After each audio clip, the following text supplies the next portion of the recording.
Fala pessoal, voltamos com as informações para todos vocês patriotas de todo o Brasil e do mundo. Sejam muito bem-vindos ao nosso canal. Já vou pedindo meu senhor e minha senhora para ir colocando aqui nos comentários a cidade que você está nos assistindo. Coloque aí como está a região, se está chovendo ou não. Quero saber aí a sua opinião. Pessoal, uma bomba aí nessas eleições, né? Infelizmente aí a Cristina Grêmio não ganhou, mas fica aqui a vitória também de outras pessoas da direita que temos que celebrar, né? A grande maioria da direita aí massacrando a esquerda. Pessoal, já vai colocando também nos comentários qual a sua opinião diante dessas eleições, o que você achou, qual a surpresa que teve nessas eleições. Peço para você se inscrever no canal, deixar o like no vídeo e compartilhe esse vídeo ao máximo de pessoas. Pessoal, vídeo bombástico trazendo as melhores informações do dia da política para todos vocês. Sem mais enrolações, bora pro vídeo. A questão do Bolsonaro se tornar elegível, né? Teve uma entrevista do Valdemar Costa Neto, presidente do PL, para o Estadão, em que ele fala que está ali conversando com Davi Alcolumbre, que é, né, favorito para a eleição para voltar à presidência do Senado. Então, o Valdemar Costa Neto mostra ali que está trabalhando com a bancada do PL no Senado para, de repente, dar apoio a Davi Alcolumbre, desde que o Alcolumbre, imagine, ofereça em troca a anistia para os envolvidos no 8 de janeiro e para Jair Bolsonaro. Ô, Ana, aí a gente fica nessa, a gente tem que confiar na palavra do Davi Alcolumbre para que Bolsonaro se torne elegível e concorra em 2026. Ah, gente, aí complica, né?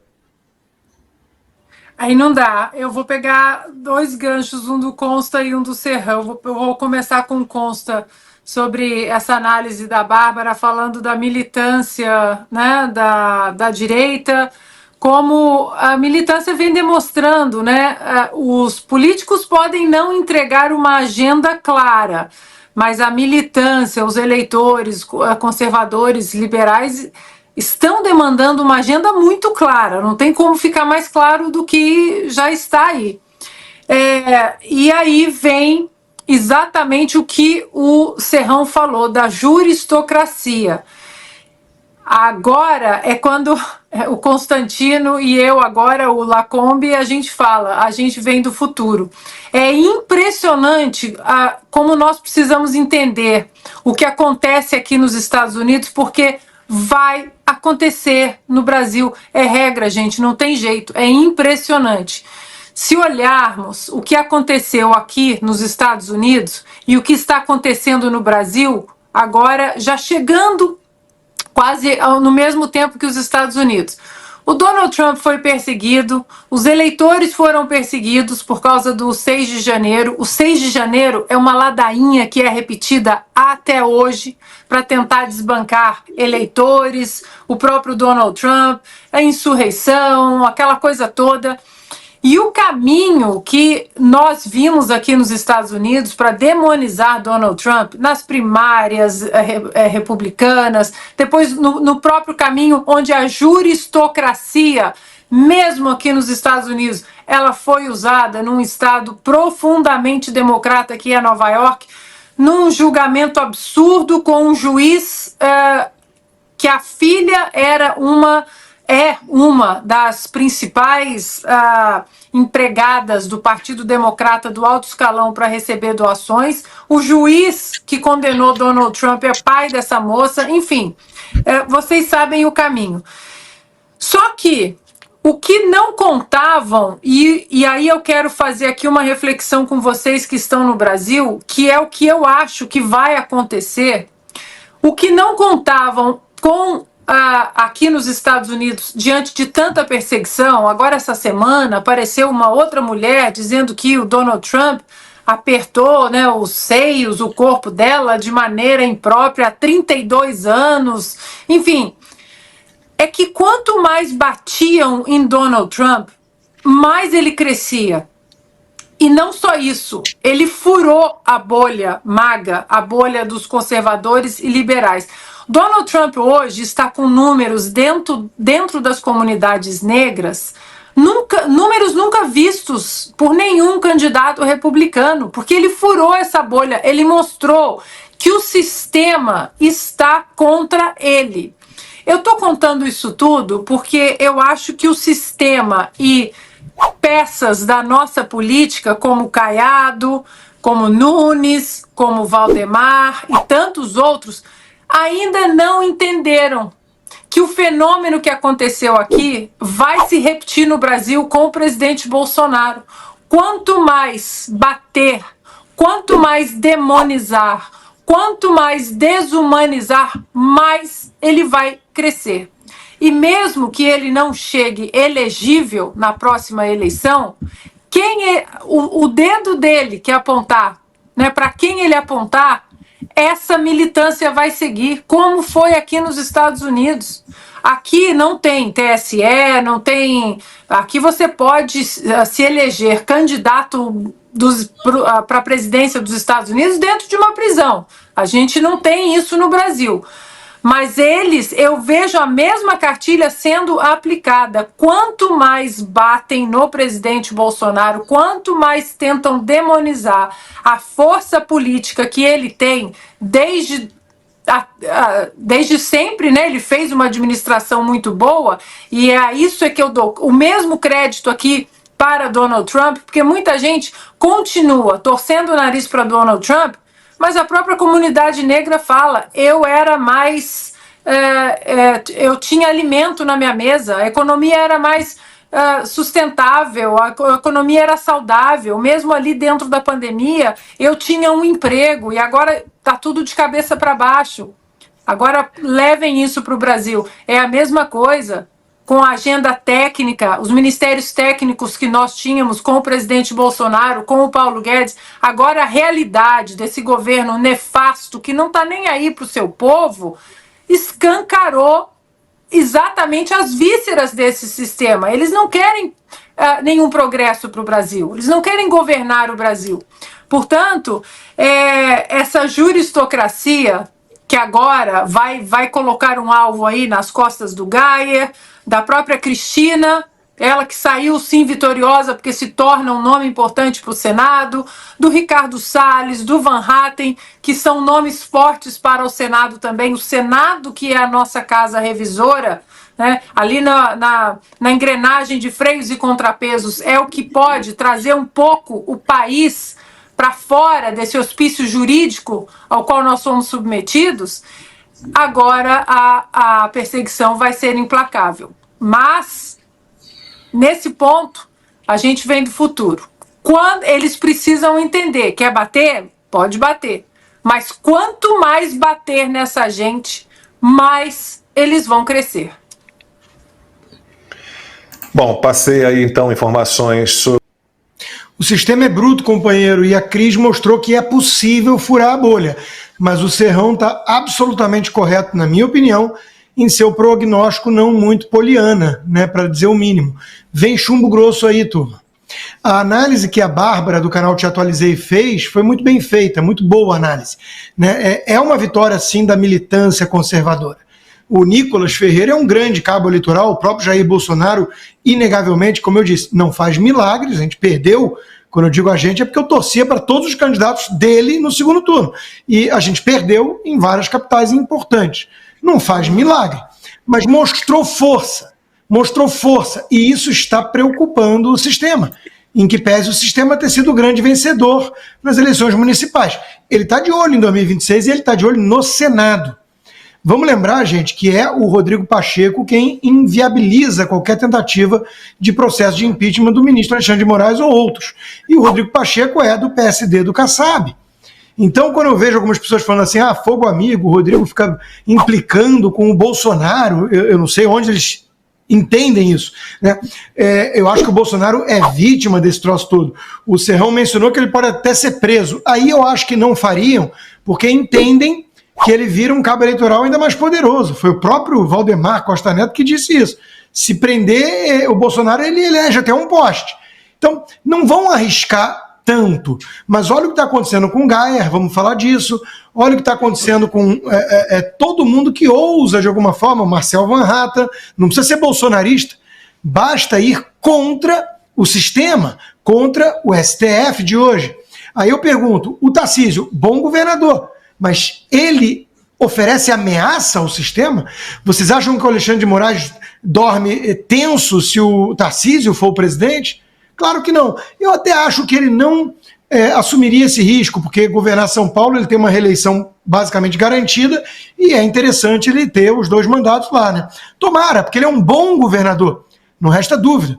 Agora, que nome que surge? O Zema, que se mostrou cá entre nós, um nada nessa eleição municipal? O Caiado, que a gente vai falar mais à frente, que se mostrou um baita de um oportunista? Então, tá um monte de gente tentando se cacifar como a nova liderança da direita, né? E não tem liderança da direita, tem Jair Bolsonaro. Só que por algum motivo que me escapa, tem um monte de bolsonarista falando que ele vai ser elegível daqui a pouco. Porque não, eles vão colocá-lo elegível. Me apresenta um argumento para isso, aí eu tenho que fechar com o Serrão na análise mais pessimista, eu diria realista. Vocês estão vendo algum sinal de recuo do sistema? Eu só vejo avanço. O Geyer, o Marcel, os presos do 8 de janeiro, a narrativa, a questão da anistia que eles tentam inviabilizar, né, a PEC da anistia, eu não vejo nenhum sinal de recuo. Qual é a única esperança? Vamos falar disso hoje também.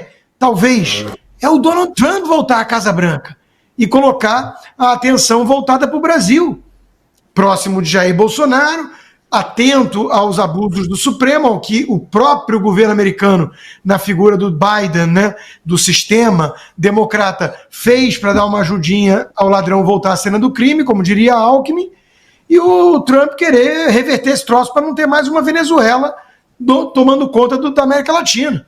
Então a única esperança talvez seja os Estados Unidos pressionarem a bagunça toda. Porque fora isso, eu quero algum argumento persuasivo de que esse sistema aí vai um belo dia acordar e falar: a gente tirou o Lula da prisão, tornou ele elegível, vamos ter que fazer o mesmo com o Bolsonaro.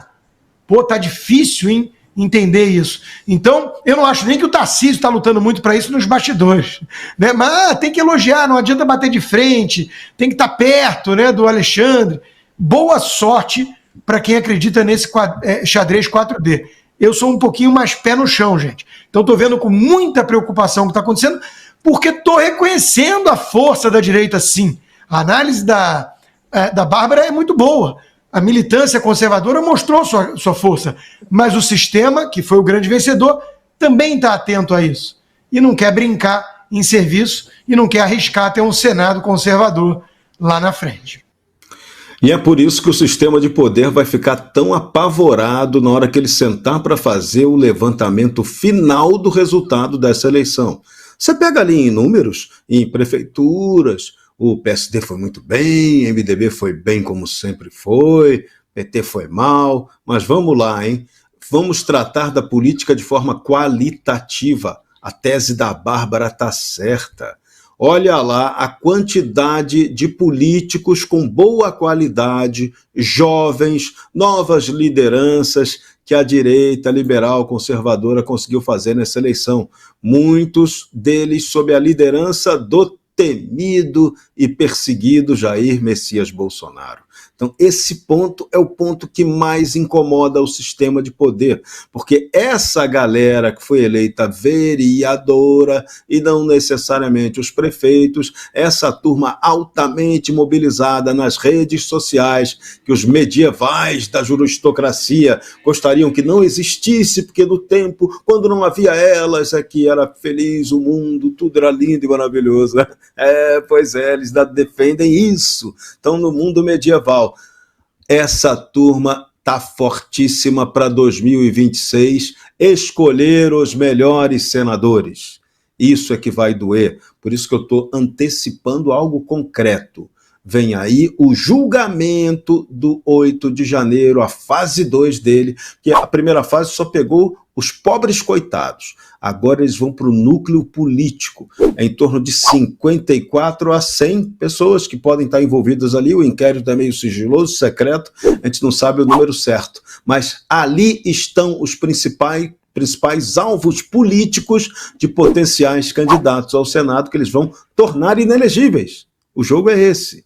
Só que a eleição de agora criou novas lideranças. Então, esse é um ponto que vai incomodar muito o sistema de poder no Brasil. No caso do Paraná, vou até contar uma novidadezinha curiosa. Lá, a Cristina Grêmio, ela é vitoriosa por diversos aspectos. Não ganhou a eleição, mas venceu politicamente. Ninguém poderia esperar que a Cristina fosse ter a força política da qual ela saiu dessa eleição com ela. Então, ela hoje é candidatíssima ao Senado. Se a Cristina chegar amanhã e disser, olha, sou pré-candidata ao Senado, é dor de barriga para o governador Ratinho Júnior. Porque o Ratinho Júnior, ele é presidenciável. Ele é um daqueles nomes que Gilberto Kassab gostaria de colocar como palatável para ser o candidato de centro para disputar a próxima eleição, tá? É aquele centro que é capaz de conversar com todo mundo do partido do Kassab, com apoio, que é aquele que é capaz de estabelecer um diálogo que, em tese, Gilberto Kassab vai defender que Bolsonaro não é capaz de estabelecer. Então, Ratinho é candidato a presidente. É potencial? É. Concretamente, é. Essa é a dúvida. Ele pode querer ser, mas aí, se ele não puder ser candidato a presidente e quiser disputar o Senado pelo estado do Paraná, o bicho vai pegar lá, hein? Porque os concorrentes podem ser Cristina Grêmio, Felipe Barros, talvez um Deltan Dallagnol, talvez sim, talvez não. Então, a vaga para o Senado no Paraná vai ficar uma vaga nervosíssima. Então, o governador vai ter problema lá. O governador foi vitorioso agora com o triunfo do Pimentel? Mais ou menos. Ele está bem na fita, porque ele conseguiu botar alguém da confiança dele na prefeitura de Curitiba. Isso é bom para ele. Só que o prefeito que está saindo agora, Rafael Greca, os bastidores do judiciário no Paraná já revelam, onde Greca é muito forte lá, no bastidores do judiciário do Paraná, que ele é candidato ao governo do estado. Opa! Isso pode mexer com os esquemas do Ratinho. O Greca é candidato do Ratinho a governo do estado? Com certeza não é não. Então vem aí uma briga apocalíptica lá no Paraná. Lá a coisa vai ser bastante curiosa. Voltamos com as informações para todos vocês e agora Tarcísio que dá uma declaração e afirma que PCC orientou o voto em bolos. Vamos entender essa matéria aqui. No último domingo, em um cenário politicamente carregado, o governador de São Paulo, Tarcísio de Freitas, lançou declarações que trouxeram à tona a possível influência do crime organizado nos processos eleitorais da cidade. Suas afirmações visam alertar sobre a infiltração de facções criminosas nos meandros políticos, especificamente em relação às orientações de voto para determinados candidatos. As declarações foram feitas durante um evento eleitoral, onde Tarcísio estava acompanhado de figuras políticas influentes, como Ricardo Nunes. Segundo o governador, atividades de inteligência revelaram intercâmbios suspeitos, sugerindo que determinadas facções possam ter orientado eleitores a votarem em candidatos específicos, como Guilherme Boulos do PSOL. Essas afirmações geraram uma reação imediata e contenciosa da parte do candidato mencionado. Como a inteligência pode interferir nas eleições? A questão da infiltração do crime organizado na política não é nova, mas se tornou especialmente relevante à luz das recentes afirmações. O papel da inteligência nesse cenário é monitorar e interceptar comunicações que possam indicar manipulações ilegítimas. Tarcísio de Freitas destacou que conversas interceptadas de presídios eram parte de um esforço para controlar votos em áreas específicas. Tá aí, o Tarcísio dando essa declaração e afirmando que o PCC orientou o voto em bolos. Coloque aqui nos comentários a sua opinião, o que você acha desta matéria, o que você achou aí da declaração do Tarcísio de Freitas. Pessoal, eu vou ficando por aqui, mais tarde tem vídeo novo no canal. Um forte abraço, te espero no próximo vídeo.